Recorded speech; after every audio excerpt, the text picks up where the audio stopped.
ఈరోజు మునక్కాయల సాంబార్. కాస్తంత కొబ్బరి,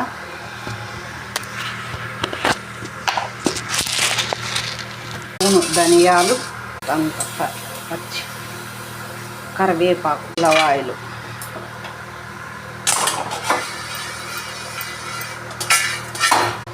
రెండు మూడు టీ స్పూన్ల ఆయిల్, పోపు దినుసులు,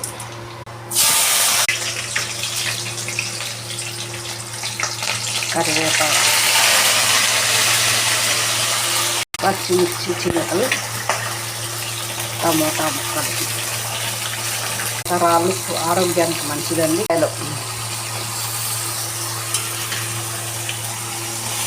ఇందాక మనం ఆడించుకున్న ధనియాకు, కొబ్బరి, ధనియా, పసుపు, చింతపండు రసం, కారం పొడి, టేస్ట్ బాగుంటుంది.